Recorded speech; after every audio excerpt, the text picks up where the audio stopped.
Srila Prabhupada's car approached the Mayapur Chandranaya Mandir. He was met by a roadblock of ISKCON devotees waiting at the spot known as Shiva Sangha, over 2 miles from the ISKCON property. 400 devotees from America, India, Europe, South America, Australia, and India and other parts of the world sang Hare Krishna, following Prabhupada as he rode slowly toward the Mayapur Chandranaya. Do you remember that? Prabhupada smiled. Looking out from the backseat of the car, he recognized many faithful disciples, all hankering for his merciful paths and plan. The car, surrounded tightly by devotees, inched its way through the gates and up the long drive to the temple. Along the roadside and around the temple buildings, colorful marigolds and taga were abloom, enhancing Srila Prabhupada's joyous reception. Taga, some kind of flower.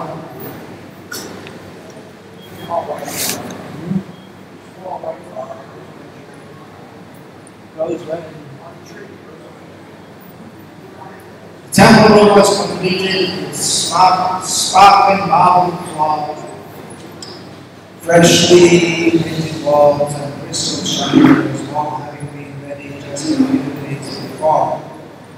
After offering obeisances before the resplendent golden forms of Radha Madhava on the altar, Prabhupada turned and walked the long temple hall to sit on his Vyasa and bless the first truly international gathering of disciples.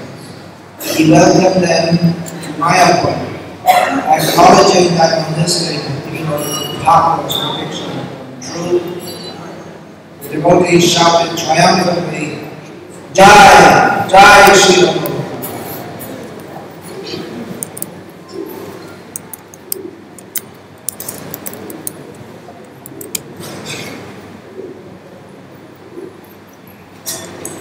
Now I have the Bhagavatam here in English and Hindi. What language am I supposed to speak? English stuff. So let's say again. Om Namo Bhagavate Vasudevaya. Om Namo Bhagavate Vasudevaya. Om Namo Bhagavate Vasudevaya. Om Namo Bhagavate Vasudevaya. Om Namo Bhagavate Vasudevaya. Srimad Bhagavatam, Canto 8, Chapter 7, Text 1, 22. 22. Translation and commentary by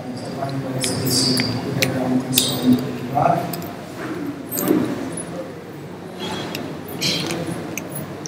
21 was done.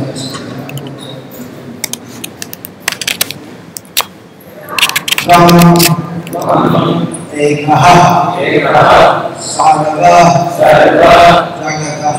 Jagataha Ishvara Bandha Mokshayoho.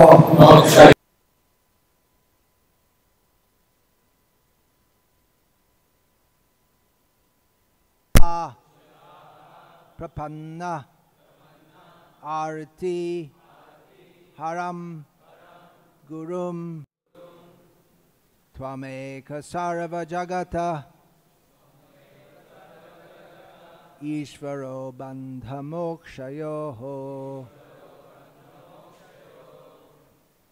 Tam Tvam Archanti Kushala Prapanarti Harangurum Tvameka Sarva Jagata Ishvaro Bandha Mokshayoho. Tang Tvam Archanti Kushala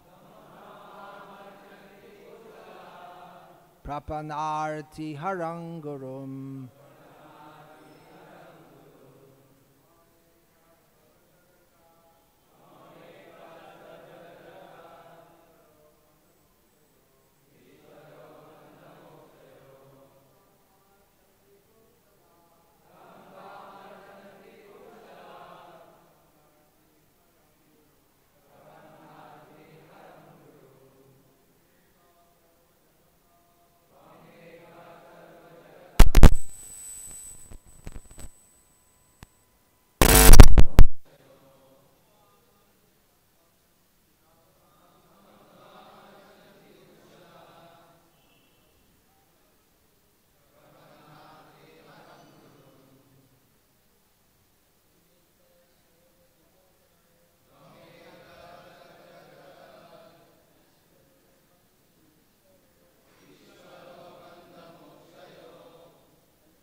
sarva jagata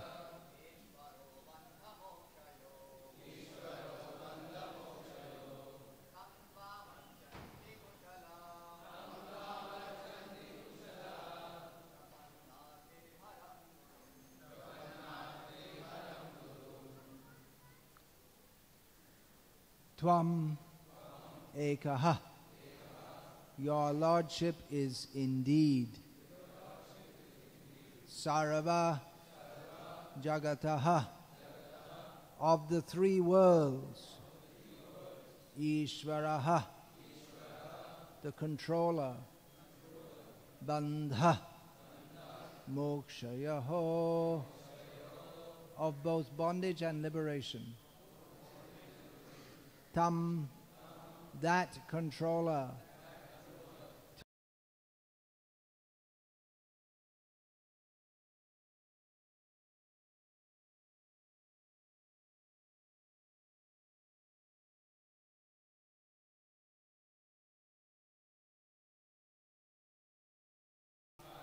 Haram, who can mitigate all the distresses of a sheltered devotee. Gurum, you who act as a good advisor to all fallen souls. Translation. O Lord, you are the cause of bondage and liberation of the entire universe because you are its ruler. Those who are advanced in spiritual consciousness surrender unto you, and therefore you are the cause of mitigating their distresses, and you are also the cause of their liberation. We therefore worship your Lordship. Purport. Actually, Lord Vishnu maintains and accomplishes all good fortune. If one has to take shelter of Lord Vishnu, why should the demigods take shelter of Lord Shiva? They did so because Lord Vishnu acts through Lord Shiva in the creation of the material world. Lord Shiva acts on behalf of Lord Vishnu. When the Lord says in Bhagavad Gita that He is the father of all living entities, Aham bija prada pita, this refers to actions performed by Lord Vishnu through Lord Shiva. Lord Vishnu is always unattached to material activities, and when material activities are to be performed, Lord Vishnu performs them through Lord Shiva. Lord Shiva is therefore worshipped on the level of Lord Vishnu. When Lord Vishnu is untouched by the external energy, he is Lord Vishnu. But when he is in touch with the external energy, he appears in his feature as Lord Shiva. Om Jnana Timirandhasya Jnananjana Shalakaya Chakshurin Militam Yena Tasmai Shri Gurave Namaha Nama Shrishtham Manamapi Shachiputramatra Surupam Rupam Tasyagrajamurupuring Mathurim Goshtavatim Radha Kundam Girivaramaho Radhika Madhavasham Prapto Yatsya Prathita Kripaya Shri Gurum Tam Natosmi Vandeham Shri Guru Shri Ataf Padakamalam Shri Gurun Vaishnavang Shri Rupam Sagrajatam Sahagana Raghunatan Vitam Tam Sajivam Sadvaitam Savadhutam Parijana Sahitam Krishna Chaitanya Devam Shri Radha Krishna Padan Sahagana Lalita Shri Vishakhan Vitamscha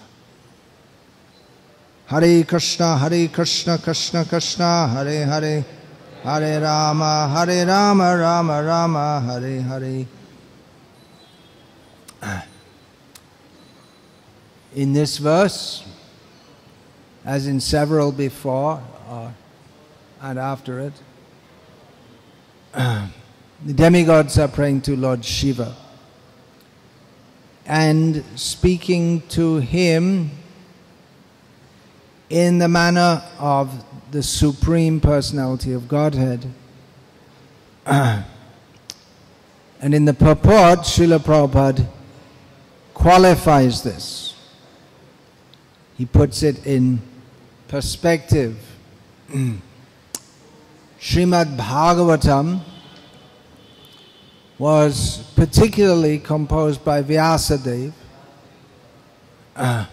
on the order of Narad Muni to establish clearly that the Supreme Personality of Godhead is Krishna, and to give his pastimes. Elsewhere in Shastra, there are statements establishing the supremacy of Krishna, the importance of Krishna, the importance of the process of devotional service. Srila Prabhupada often quotes from Padma Purana, Narada Pancharatra, elsewhere in Shastra statements in this regard. For instance, Atashri Krishna Namadi Nabhaved Grahyam Indriyai Sevon Mukhe Hijivada Swameva Spuratyata Ramante Yogino Nante Satyananda Chidatmani Iti Rama Padena So Param Brahma Vidhiyate. So these are examples of verses which are not from Srimad Bhagavatam, but which establish Krishna, first verse I quoted, establishes Krishna to be fully transcendental, everything about him is fully spiritual, and second verse establishes that the highest reality, supreme reality, is Rama, on who the yogis meditate, and they call him Rama because he gives them spiritual pleasure. So in Srimad Bhagavatam, from the very beginning, the Satyam Param, the highest reality, is established, highest truth, and that is from the very beginning, Om Namo Bhagavate Vasudevaya. It is Vasudev. Vasudev, the core meaning is the same meaning as Vishnu, one who is everywhere, but specifically Vasudev refers to the son of Vasudeva, Krishna. So although the word Vishnu may refer to Krishna, but may also refer to Matsya, Kurama, Varaha, Narasimha, and other forms of Vishnu, who are all non-different from Krishna. But there is some difference also. But Srimad Bhagavatam establishes from the very beginning that the highest truth is Krishna, specifically Krishna. And Krishna's to Bhagavan Swayam. After listing various avatars of the Purush, those who appear through Garbhadakshay Vishnu, Vyasadeva states that Krishna is the Swayam Bhagavan, directly, personally, in all respects. Although it's also not incorrect to say that Vishnu is Swayam Bhagavan. So all these truths are given in Srimad Bhagavatam from the very beginning. Dharma, Projita, Kaitava, Atra. Cheating religion is kicked out here. But what is meant by that cheating religion? What does that mean? Does that mean Christianity, Islam, Ram Rahim? What does it mean? It means everything that Vyasadeva gave before. Is it? Previously Vyasadeva gave so many instructions, we'll find, about doing karma, jnana, yoga. In different places he glorifies different gods. In Shiva Purana, Shiva is established as supreme. Actually, everything in the Vedas is true. There's no non-truth. It's Veda, it's knowledge. It's not illusion, but often it's taken in a misunderstanding way. And that's also, some idea is there like that people may be gradually elevated by the Vedic process. Now here, the demigods glorify Lord Shiva as supreme. And this is in the Srimad Bhagavatam. So I must be correct, right? Everything in the Srimad Bhagavatam is correct. It's compiled, Vedyam Vasavamatra Vastu. This is the, everything else in the Vedas may be misunderstood, but this is the actual message of the Vedas, says Vyasadeva in the beginning of Srimad Bhagavatam. Nevertheless, Srimad Bhagavatam is to be understood through the Acharya Parampara, as we find in Srimad Bhagavatam, that Swarup Damodar, he told one poet from Bengal, Jao Bhagavata Paro Vaishnavesthane. One poet came from Bengal. Nowadays, poet means anyone who can write something and they can put out any nonsense on a piece of paper, or nowadays in a computer also. But poet means kavi is the word. It also means someone who's very learned. So for poetry, Sanskrit poetry, there are so many rules of composition, and one has to know Shastra. The subject matter should be from Shastra. All the famous kavyas by Kalidas and others, they're all based on Shastra. It's not that they just imagine some love story and write a Bollywood script, but it's all based on Shastra. So they had to be very learned. So this poet from Bengal, obviously, he knew a lot to be able to be a kavi and to write poetry. It's not for beginners in Sanskrit to write poetry.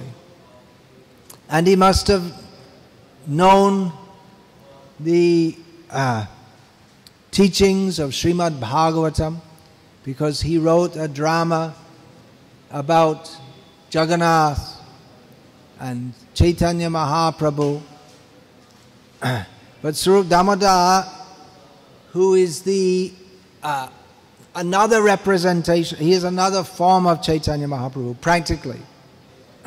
Shrup Goshair Bhagya Najai Barnan Prabhur Abishta Tar Baka Kaimon. He's described as Swarup Damodar, his good fortune is indescribable, because his body, his mind and his words, they're completely absorbed in Chaitanya Mahaprabhu. So when he speaks, it's as authoritative as Chaitanya Mahaprabhu speaking.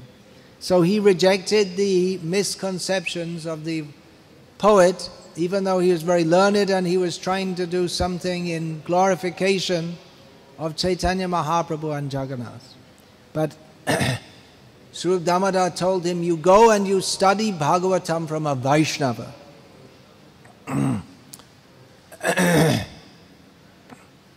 In other words, his study had led to misunderstanding.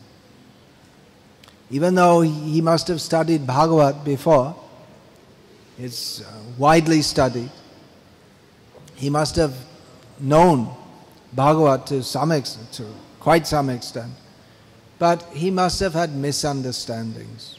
He didn't study from a proper Vaishnava. Even the term Vaishnava, what do we mean when we say the term Vaishnava? Here, Swarup Damodar doesn't mean anything else except one who is completely in line with Chaitanya Mahaprabhu, because Bhakti Siddhanta Viruddha Arasa Bhas Shunile Prabhur Chete Nahoyulash. Chaitanya Mahaprabhu never liked to hear even discussions about Krishna which were not in line with Bhakti Siddhanta, with the proper understanding that was later codified by the Goswamis, especially Jiva Goswami. And so Bhakti Siddhanta Viruddha, something which was against the proper understanding of bhakti, and which had rasa bhas, and distasteful overlapping of mellows, is the only way to describe. Srila Prabhupada describes it that way. So even talks about Krishna which had these mistakes in them, Chaitanya Mahaprabhu was not happy to hear. So one has to hear from a Vaishnava. We're hearing here from Srila Prabhupada, and we're supposed to explain according to Srila Prabhupada how he's given. Now, if we come to the topic of Shiva Tattva, because this is a description of Lord Shiva, we'll find so many different descriptions. There's a general term, Shaiva. There's Vaishnava, Shaiva, Ganapatya, Shaurya, Shakta, worshippers of various gods, taking them to be supreme. So among the Shaivas, there are the worshippers of Lord Shiva, there are so many different branches with various philosophies. Very common to think Shivoham, I am Shiva. By people who are not Shiva. To think like that is Ashiva. It's not auspicious to think like that. There's only Lord Shiva can say Shivoham. And Krishna can also say, because Shiva is also a name of Vishnu. You'll find in Vishnu Sahasranam, one of the names is Shiva. And none of the commentators mention the Shiva who is Trilochan, Parvati Pati, none of them mention him at all. They only mention Lord Vishnu. And it may be the Madhva Sampradaya, the Sri Vaishnava commentators, they won't even want to hear about him. So, they all have various different ideas about the identity of Lord Shiva. So, everything we have to understand properly through Srimad Bhagavatam, because this Srimad Bhagavatam is pramanam amalam. Chaitanya Mahaprabhu accepted what is in Bhagavatam itself stated to be Puranam Amalam, spotless Purana. Why? Because here, Dharma Projita Kaitava, cheating religion is rejected from the beginning. That means there's no Dharma, Artha, Kama or Moksha, which is the subject of all the Vedic literature. It's all, at least it's intertwined there. Moksha is supposed to be the highest, but according to the followers of Srimad Bhagavatam, beginning with Sridhar Swami, moksha or moksha vancha, tarma de mokha vancha koitav pradhan jaha hoite Krishna bhakti hoi antardhan. The highest form of cheating, or the lowest, you could call it the highest or you could call it the lowest, the most extreme form of cheating is the desire for liberation. Because by such a desire, bhakti to Krishna vanishes. Then one may think, Shivoham, I'm Shiva, I'm liberated.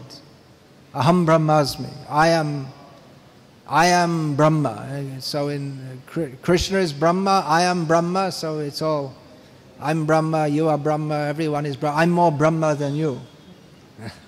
because I realized it and you didn't. We're all one, but I'm more than you. I don't know exactly what they're thinking. It's very difficult to understand. Anyway, Srimad Bhagavatam gives the actual conclusion. And that has to be understood through the Vaishnava-acharyas, pure devotees. Not that anyone can learn a little Sanskrit and sit down and become a commentator on Bhagavatam. Of course they can. But one should come in the Vaishnava Parampara. Especially Srila Rupa Goswami has given the essence of all the essence of Vaishnavism. He has distilled from all Shastras, all Acharyas, Anyabhilashita shunyam jnana karmadyanavritam anukulyena krishna anushilanam bhakti ruttama. What is the Uttama Bhakti? Bhakti Rasamrita Sindhu teaches about Prema Bhakti, which is the Prema, Pumarto, Mahan, that is the highest meaning or the highest attainment. It is the best. That Chaitanya Mahaprabhu especially came to give that.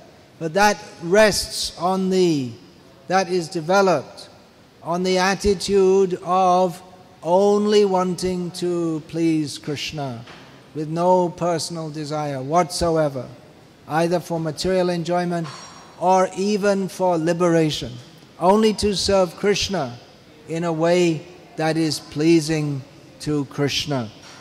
And that attitude gives rise to Krishna Prem.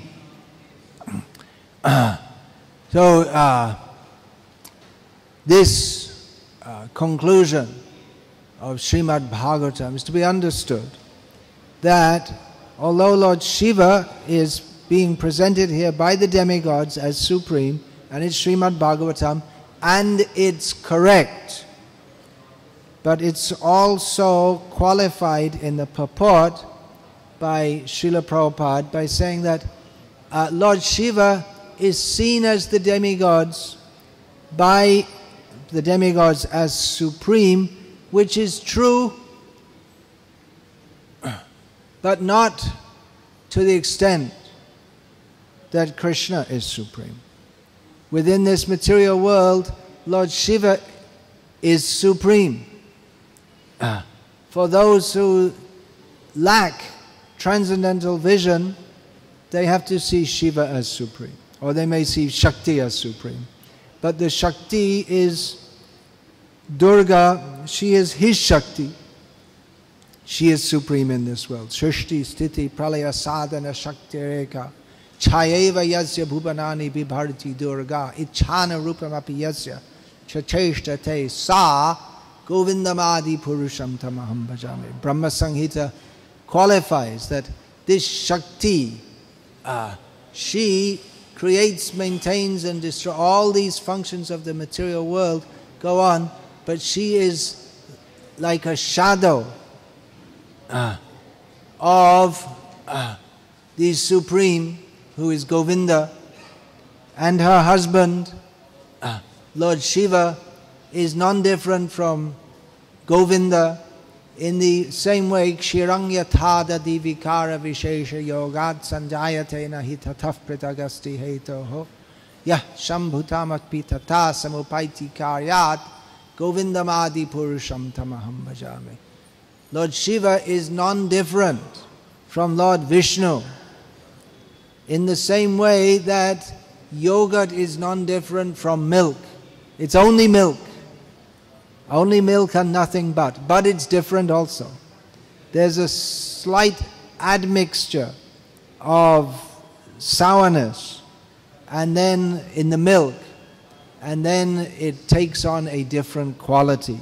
So although it's nothing but milk, but it acts somewhat differently to milk. This is the example given in Brahma Samhita. So Lord Shiva is known as Parameshvara. and his wife is known as Parameshwari. And that's completely true.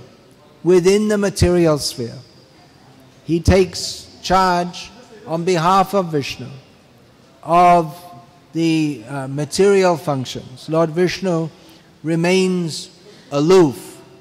So it's something like someone who's not very knowledgeable. Nowadays everyone's knowledgeable because there's TV, radio, who cares for radio? Internet. So even in the village, people, they know who the Prime Minister of India is, who's the Home Minister, and who's the leader of the opposition, and so they know all the national politics. They may even know about American politics. But previously, people in villages, if they lived there, they were born there, and especially those who are not educated. Most of the people would not be educated in a literary sense. So their knowledge would only be of the village, and maybe they'd go sometimes to a little town on bazaar day to sell some vegetables or something like this. So their knowledge is very limited. So in their understanding, the Supreme Person is the village head, speaking in a material way. What's the word? Morale? Something like that? Some word is there. Now you have Sarpanch is there, you may say. So they may say that the village head, and they may have heard about some Raja somewhere. But as far as they know, and practically as it affects their life, the Sarpanch is supreme. And you can also go and try and influence him and this and that, but what he says, that person, he's supreme.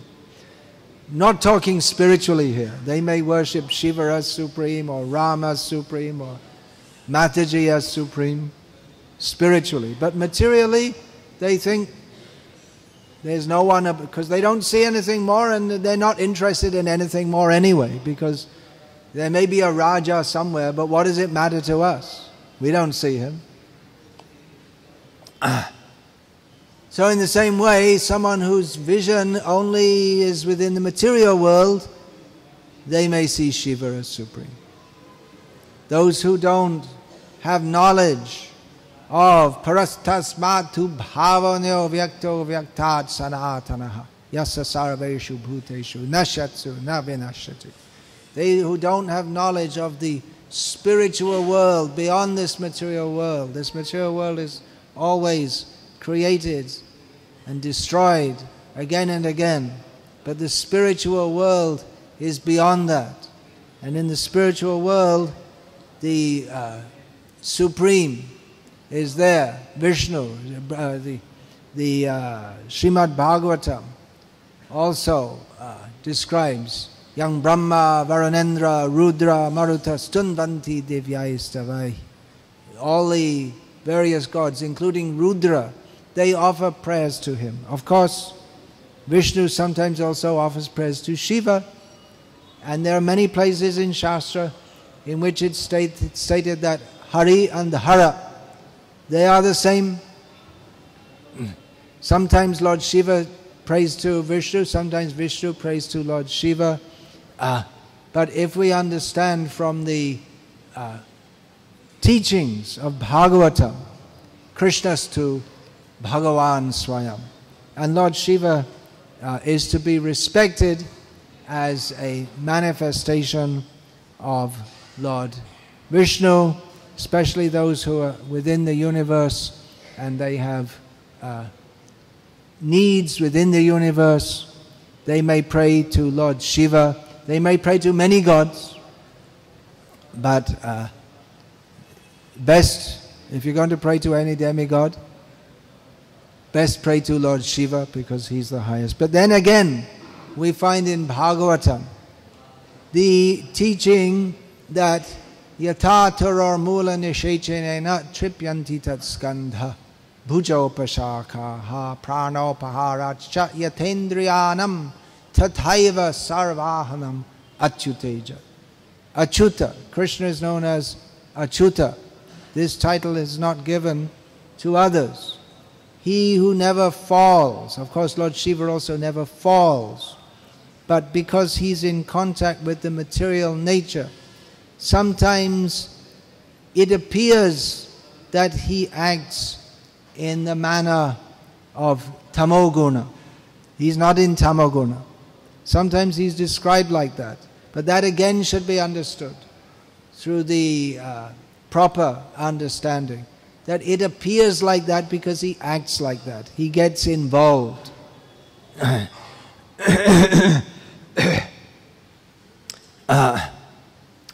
But by worshipping Achyuta, everything is done. Just like by watering the root of a tree, all the twigs, leaves, branches, flowers and fruits are nourished.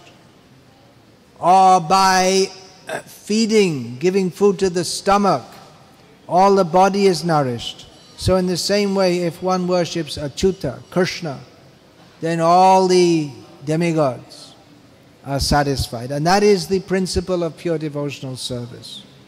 Shraddha Shabde Vishas Kahe Surira Nischoy Krishne Bhakti Koile Sarva Kama Krita Hoy.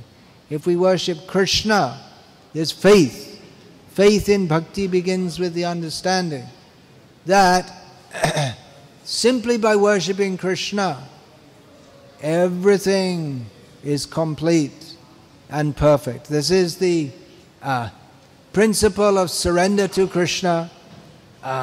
One of the Sarvadhaman Parityaja Mam Ekam Sharanam Vraja. Surrender to Krishna only.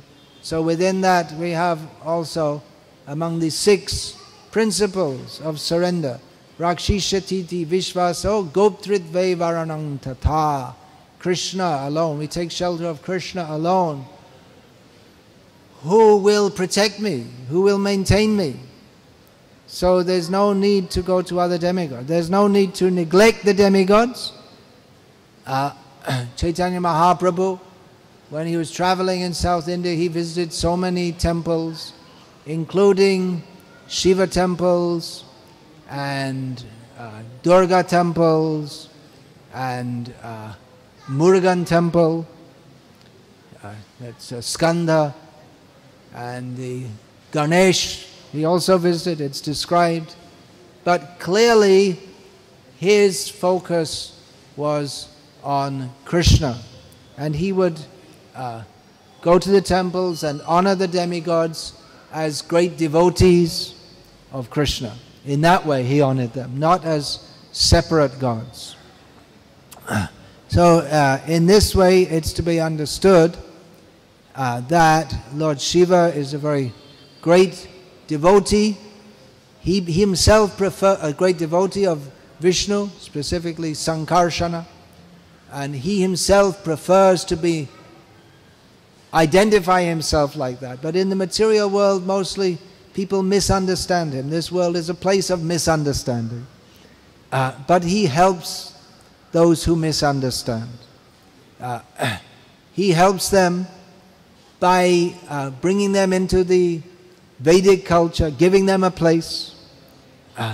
People in Tamoguna especially, they may be attracted to worship the terrible forms of Lord Shiva, Kala Bhairav, for instance.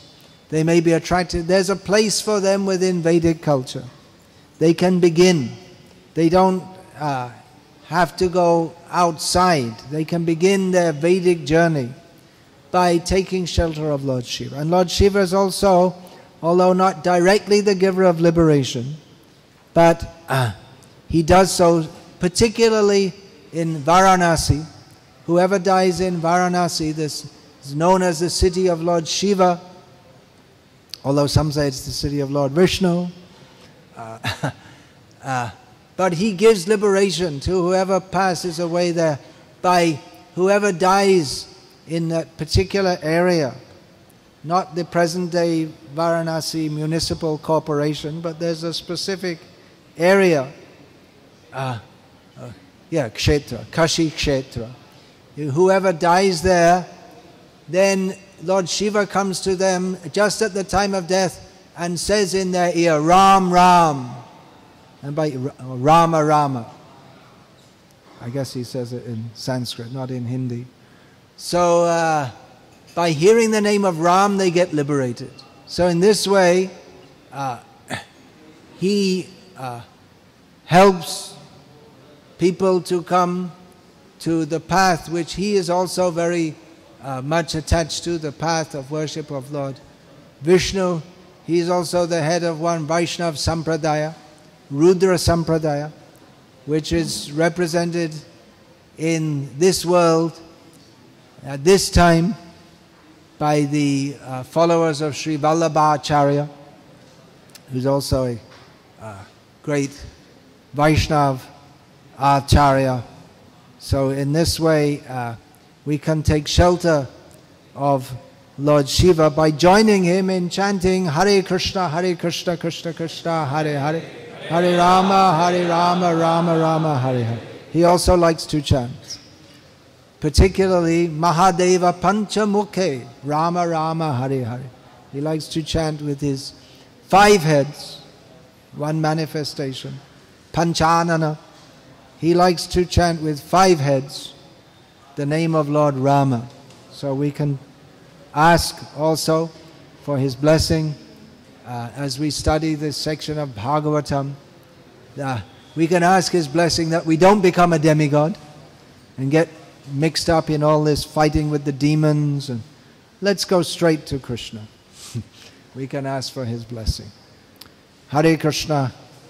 Any question or comment about this? Could be a very controversial subject. Jiva Goswami says that Shiva Tattva is very difficult to understand. Shiva Tattva and Guru Tattva, both very difficult to understand, because they're both Vishnu, they're both the Supreme Lord, but at the same time they're both different. If we say Shiva is supreme, correct. If we say he's also subordinate to Vishnu, correct. So how can both things be true? Very difficult to understand. Not understandable by the brain. You can try logically understanding. Logic won't work. Achinta, it's achinta. Achinta kalu ye bhavana tangs tarkena yojiyet prakritebhyo parangyachcha tad achintyasya lakshanam. Achintya means you can't understand it by brain work. That's all. So just accept it as it is. That's all.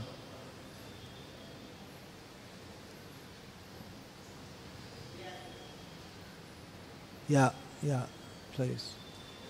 Give the mic.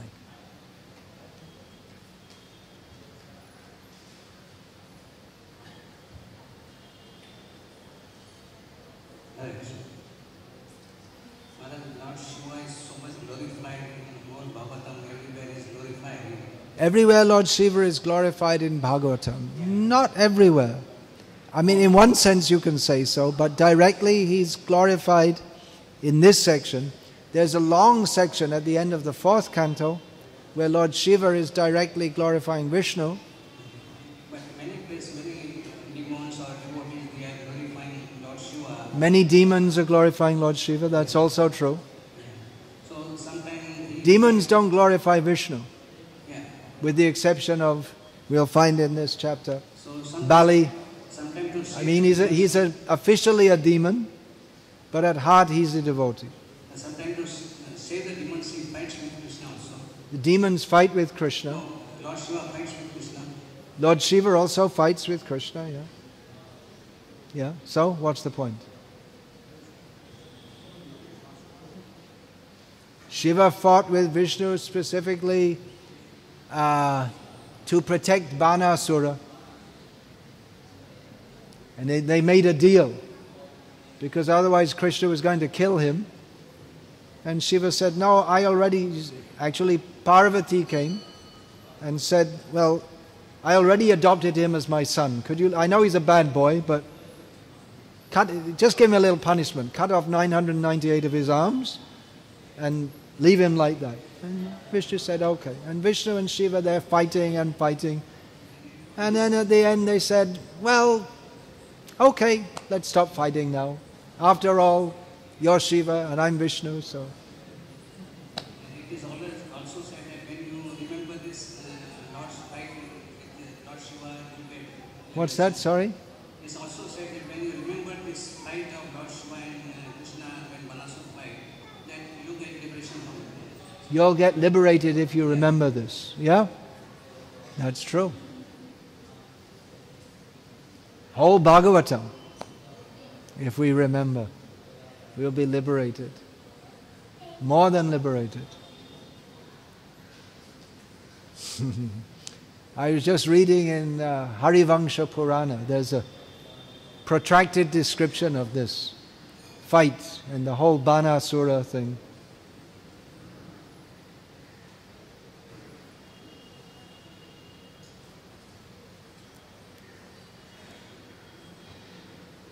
Hare Krishna.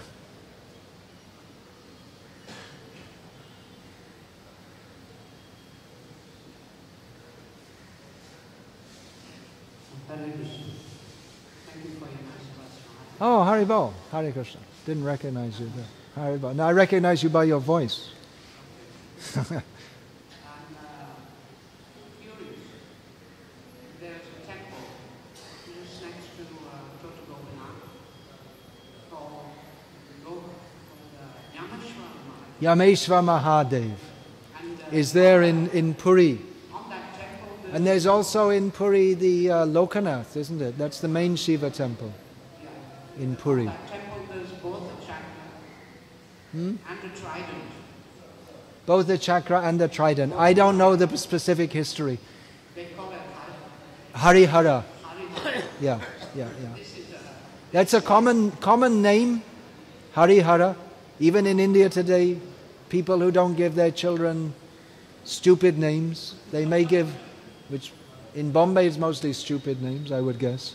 But Harihara, even one of the associates of Chaitanya Mahaprabhu is called Hariharan. So it's a common name. But to properly understand this, one has to come to the Srimad Bhagavatam with Prabhupada's explanation in the modern age to properly understand. Exactly what's the pastime at that time? There may be some special thing. As you know, you lived in India many years. There are thousands of ancient temples here, and they all have their history. And there are many unusual things in many of them. So exactly the history in that temple, I don't know. But there may be things. You'll find Ram is praying to Lord Shiva. That's very famous. And then the Shaivas say, well, you see, that means Shiva is supreme. And then the discussion goes on and on and on. The Bhagavatam gives the topmost evidence of Krishna being supreme or Vishnu being supreme as the testing by Bhrigu Muni. That's the Bhagavatam's answer. Isn't it? That's the way the Bhagavata is. It says that Lord Shiva is in the mode of ignorance because he wanted to kill Bhrigu. Lord Brahma is in the mode of passion because he got angry verbally. And Lord Vishnu is in the mode of goodness. And he's above the mode of goodness because he thought, oh, so nice. Brahmin mercifully put his foot on my chest. So anyway, these discussions will go on and on and on forever. Because Lord Shiva is eternal and the material world is also eternal in one sense. So there are always going to be devotees of Lord Shiva who say Shiva is supreme. And we'll chant Hare Krishna and pray to Lord Shiva and go to Krishna in the spiritual world. And he's also there at the he's also there in Vrindavan, Vrajamandal. He's the protecting the Ras Leela so that Ravana doesn't come inside. Ravana and his representatives, they want to conquer the universe. They can't go in there. No entrance in the Rasa Mandal. And even the yogis and jnanis, they can't go either. Lord Shiva won't allow them. He'll help them at their level, but not in the Rasa Mandala. He's protecting. You yourself lived so many years in Bhuvaneshwar. You're supposed to go there before Puri. But anyway, we Malechas, we're not allowed in any of the temples, so we'll just have Rath Yatra in Bombay and chant Jai Prabhupada.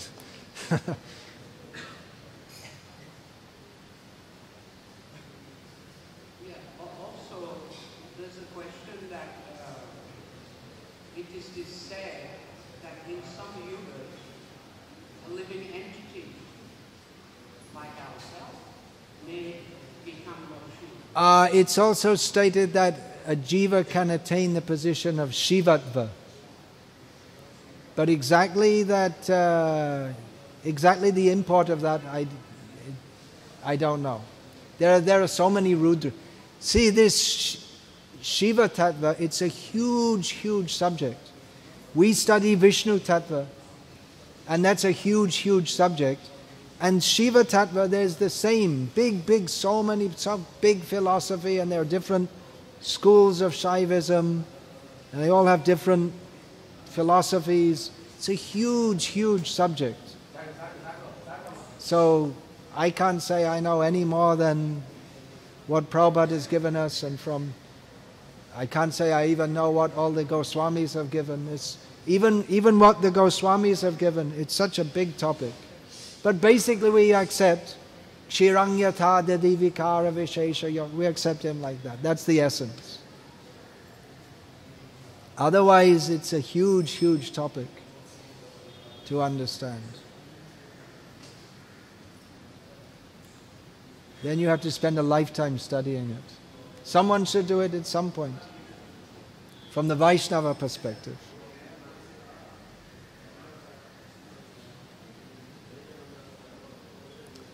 So, Hare Krishna. Srila Prabhupada ki jai. Srimad Bhagavatam ki jai. Hare Krishna.